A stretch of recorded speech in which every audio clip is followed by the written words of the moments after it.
2,000 years ago. How did they survive? How did the Israelites survive when they went to Egypt? And it was on the farm settings, being close to nature.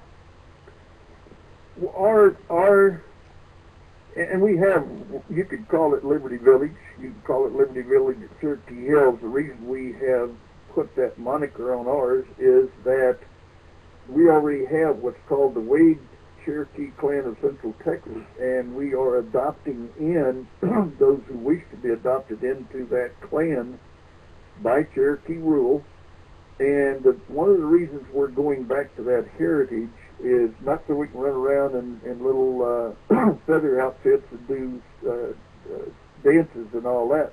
We're going back to the time when we really taught, our people taught the European settler how to, what you're talking about, how to exist and continue very, very prosperous living in a land which has all the provision if you would use it properly. The American Indian did what you're talking about years ago and taught the European coming over here that way of life, and only when the greed set in did that begin to alter.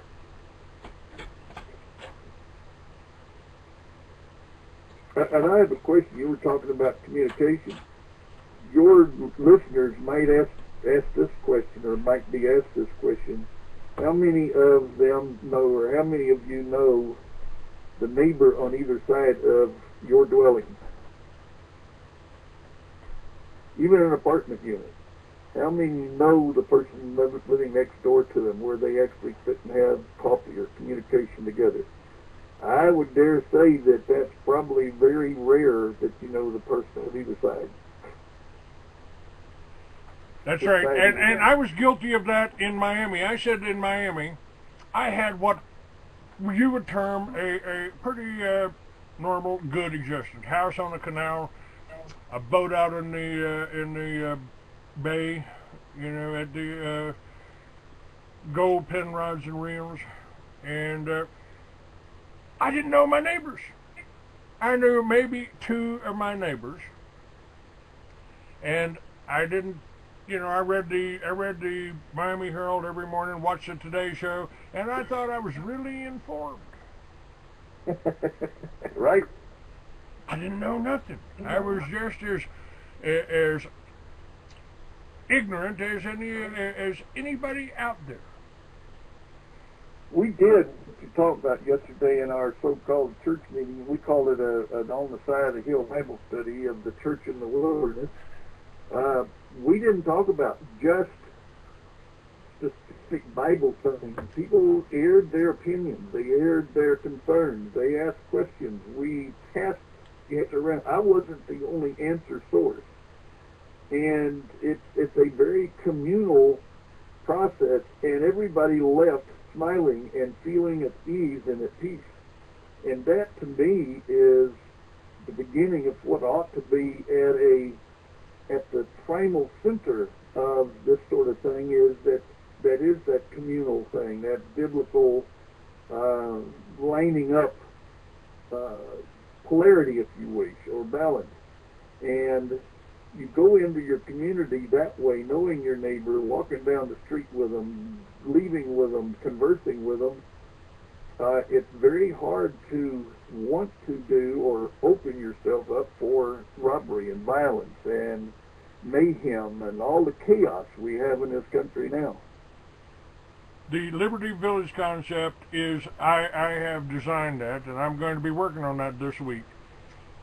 It's the way I want to retire. You know what? I let my mother and I let my grandmother die in a nursing home, because I thought that's where they had to be. They had to be there, and they were put there. And you know, the only good thing I can say about them is they gave my mother the drugs that she was strung out on for her whole life. So, you know, she got to die pretty comfortably. Yeah, they'll do that. But that's not where I want to go. I'm not going to go in a nursing home. I'm not going to go in a nursing home. I want to be on the land. I'll die on the motorcycle. I'll die on a horse. I'll die on the On the ground. I'll die on the Yeah, ground. me both. If the lightning strikes a tree next to me, maybe that's my time. Oh, what a way to go. Go out with a flash. Right, there you go. But dying is only a moment or so anyway. I think so. Right. But I want to be sitting on a porch in a rocking chair with somebody's grandchild on my lap, reading to her, reading Oh, to you that bet. child. You bet. I want to be watching the kids play. I want to watch the young guys working out on the bars and the rings, getting in good shape. Swimming in the. I'd like every Liberty Village to have a swimming hole. Yeah. But, you hit on something.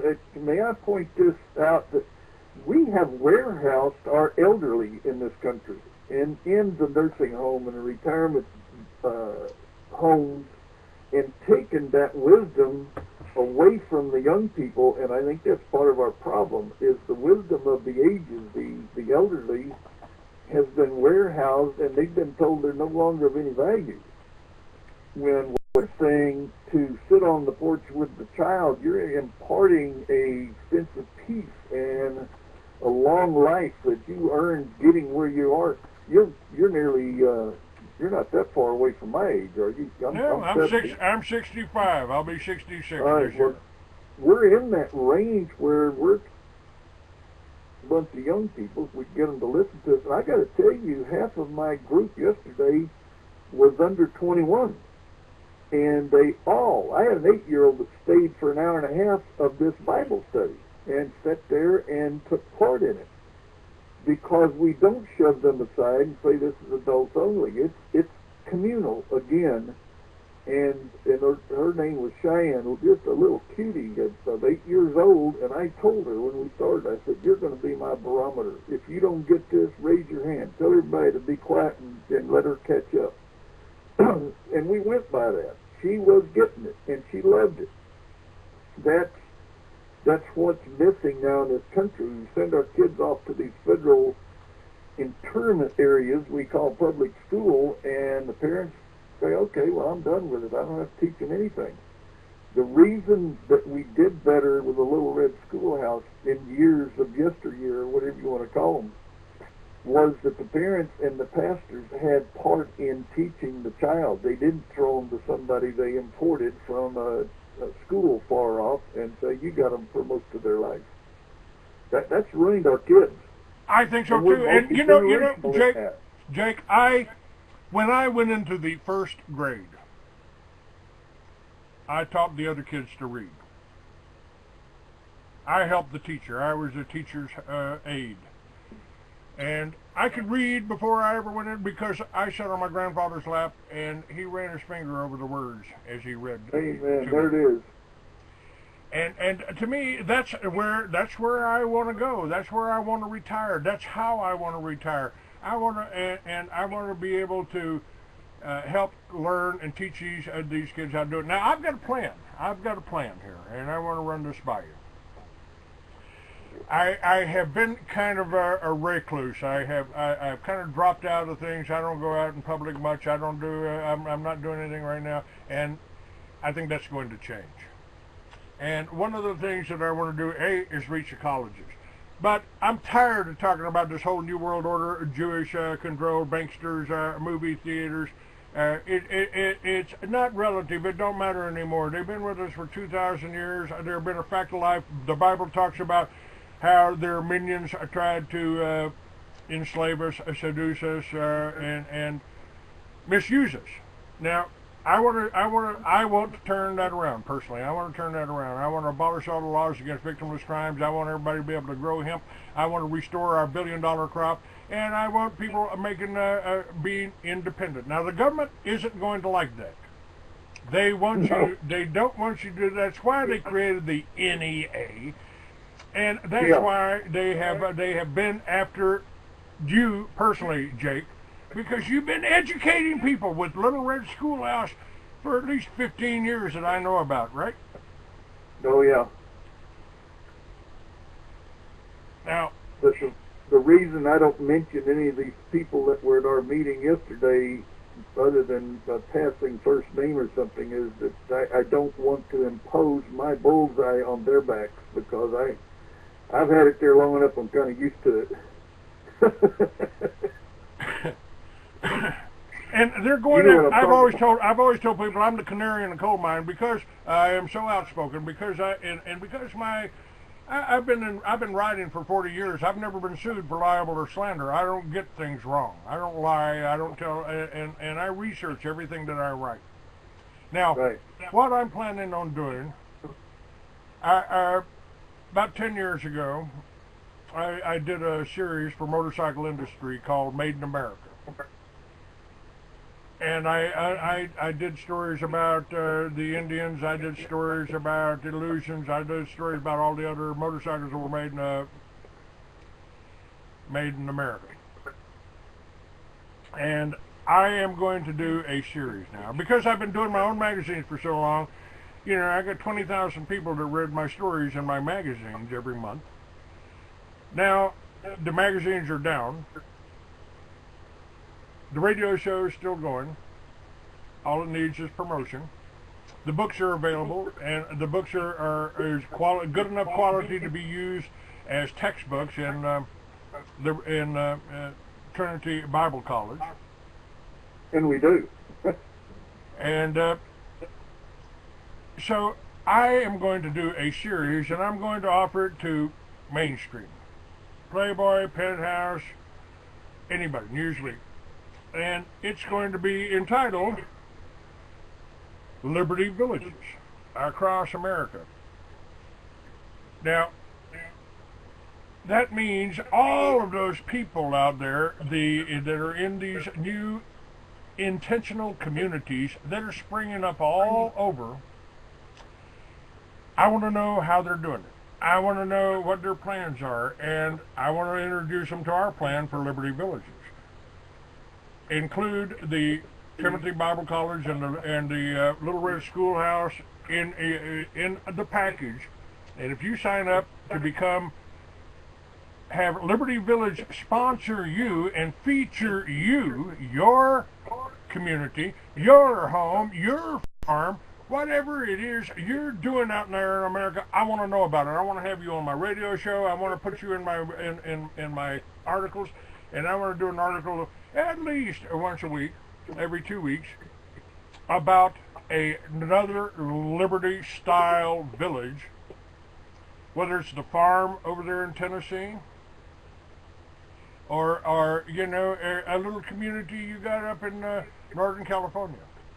You know, if you're growing medical marijuana in California, you know, I want to know how it's going for you, what kind of harassment the government's giving you, because we got 10 states that we ought to be able to grow hemp once more for the time being. And by doing these stories every week and featuring them in the mainstream, we're getting away from the whole conspiracy theory. We're getting away from the demonization. And the only thing we're advocating is Americans be independent, produce their own energy, do everything the Obama wants the government to do for you. We can do it for ourselves.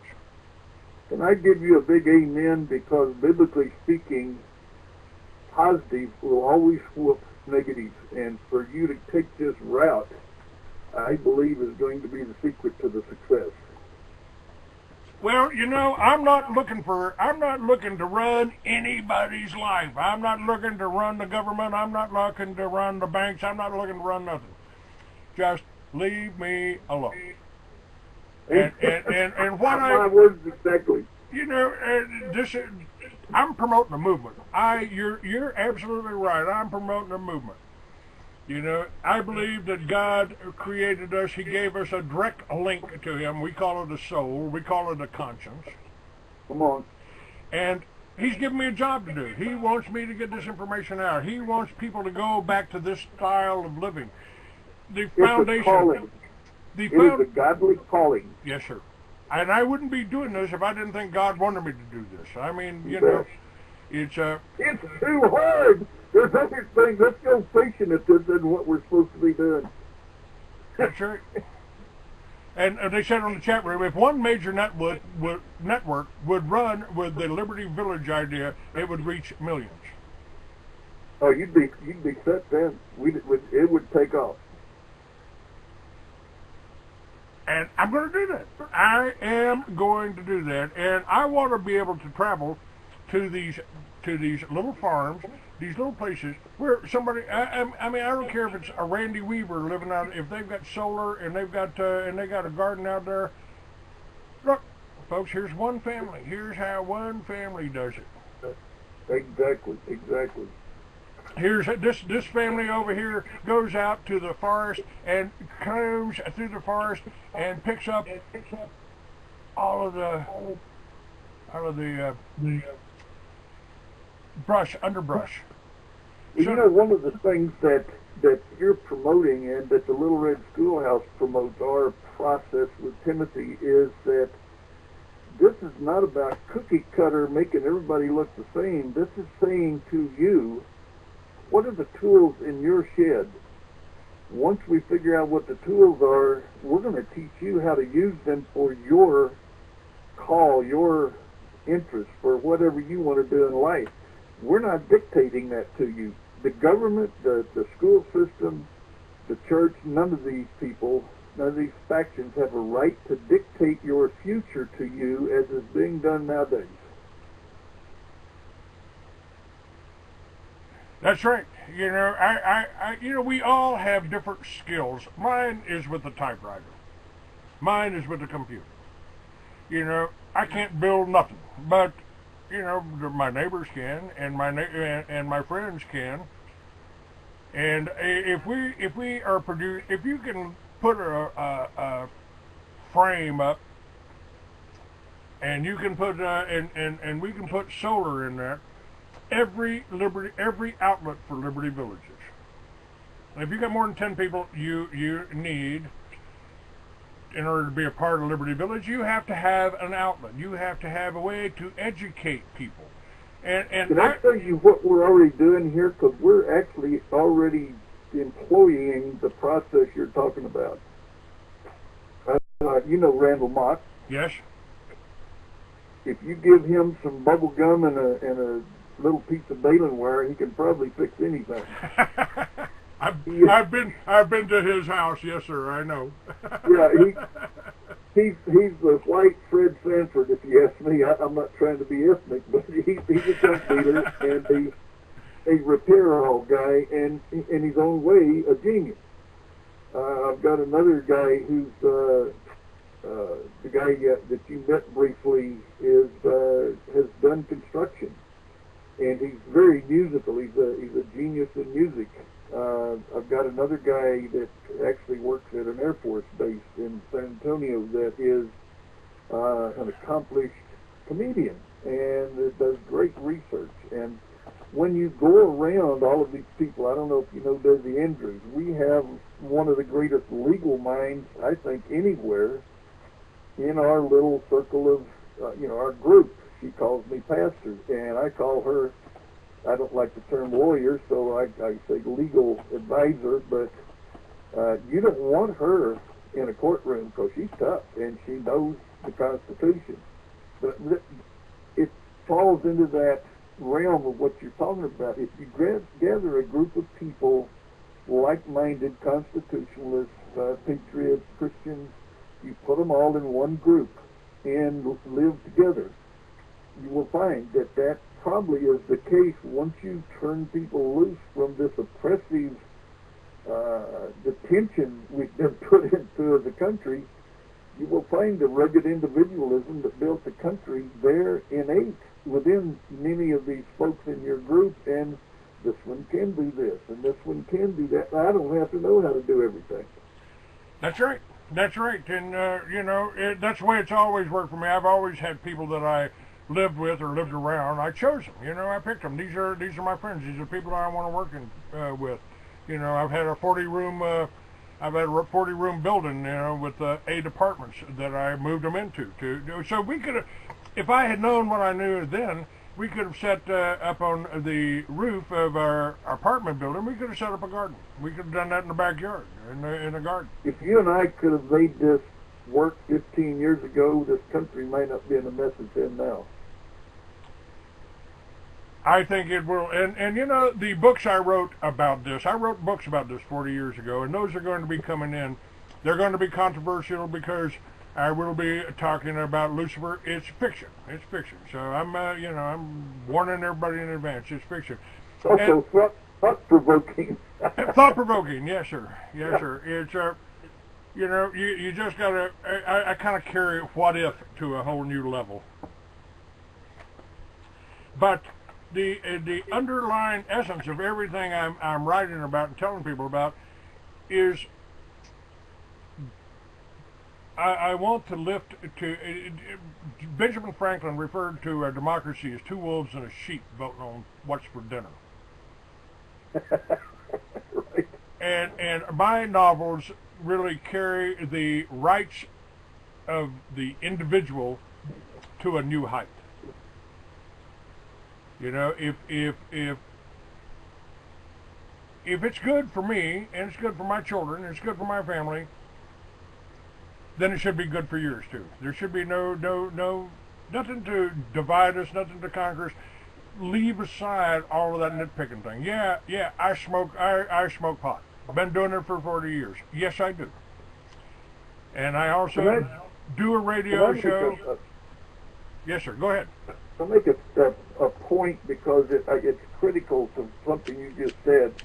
I hear the term sheeple and that sort of thing, which I really don't like because Jesus calls us sheep. And I'll make this point about sheep. Sheep need to be led, but never should be harnessed. And that to me is critical. We have taken the thing of the sheep. We're not only having poor leadership, but it's gone to the point where the oppression is a harnessing. We're not even allowed to be ourselves. We don't know what ourselves.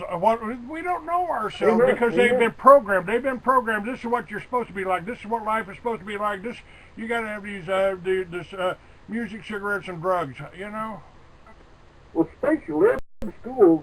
I worked in that as a substitute teacher, and that's why I started Little Red Schoolhouse. I had 35 kids I was working with, 34 of them on Ritalin. The reason they had them on Ritalin, the reason they're calling them ADH, ADD, ADHD, all that sort of thing, is because they are the exceptional child. They are the geniuses. They are those like you and I that they can't control, that they should be channeling to use these tools and gifts to the best interest of the whole, and instead they're drugging them down because it's the only way they can control them and putting them in what's called special ed, which here in Texas raises the limit from $4,500 a year to almost $30,000 a year tax income. So you might understand that once a school district gets somebody in special ed, they certainly don't want them out of special ed because it would cut their income. It's all about money. Yes, it's all about money.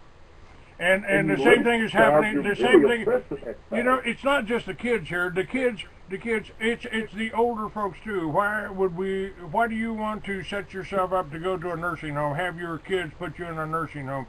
You ought to be living with your kids. You ought to be working with your kids together. Your kids ought to be taking care of you, and the grandparents taking care of the grandkids while the parents are working. To me, that's the way it should be. The kids ought to be listening to the grandparents because they got something that they need. Like you said, your grandfather taught you to read. That's right. I learned baseball from my grandfather. I learned a bunch of skills. I know how to build things from my uncle. The older people, when I was a kid, in the setting we had, which was very Liberty Village. It appears you're calling back into a live show. We're reconnecting you now. Okay, that was the Blog Talk Radio dropped off there, but we got that back. Everything's recording now.